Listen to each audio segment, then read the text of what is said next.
আসসালামু আলাইকুম। অনেক সময় দেখা যায় আমাদের ফোনে ওয়াইফাই কানেক্টেড আছে ঠিকই, কিন্তু ইন্টারনেট চলছে না।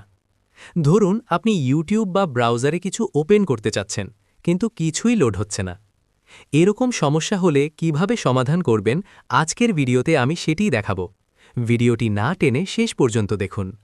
প্রথমে আপনার ফোন থেকে গুগল ক্রোম ব্রাউজারে যান। সার্চ বক্সে আপনার রাউটারের আইপি অ্যাড্রেস লিখুন। যেমন টিপি লিঙ্ক রাউটারের জন্য 192.168.0.1, কোনো স্পেস দেওয়া যাবে না। এরপর আপনার রাউটারের অ্যাডমিন পাসওয়ার্ড দিয়ে লগ করুন। পাসওয়ার্ড জানা না থাকলে যেই রাউটার সেট করে দিয়েছে তার থেকে জেনে নিন। লগ করার পর উপরে থাকা 3 ডট মেনুতে ক্লিক করুন। সেখান থেকে অ্যাডভান্সড অপশনে যান এবং তারপর সিস্টেমে ক্লিক করুন। এখানে আপনি রিবুট অপশনটি পাবেন। আপনি চাইলে একটি নির্দিষ্ট সময়, যেমন রাত 12টা, সেট করে দিতে পারেন যাতে প্রতিদিন ওই সময়ে রাউটারটি অটোমেটিক রিবুট হয়। এজন্য রিবুট শিডিউল ইনেবল করে দিন এবং এভরিডে সিলেক্ট করে সেভ করুন। এতে আপনার রাউটার ফ্রেশ থাকবে এবং ইন্টারনেটের সমস্যা কম হবে।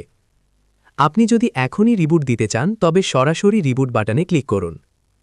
রিবুট হওয়ার সময় আপনার ফোন থেকে ওয়াইফাই ডিসকানেক্ট হয়ে যাবে।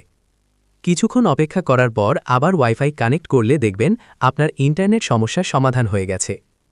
এভাবে খুব সহজেই আপনি আপনার ওয়াইফাই রাউটারের ইন্টারনেট সমস্যার সমাধান করতে পারেন। ভিডিওটি ভালো লাগলে লাইক দিবেন এবং চ্যানেলে নতুন হলে সাবস্ক্রাইব করে বেল আইকনটি অন করে দিন। সবাই ভালো থাকুন। আল্লাহ হাফেজ।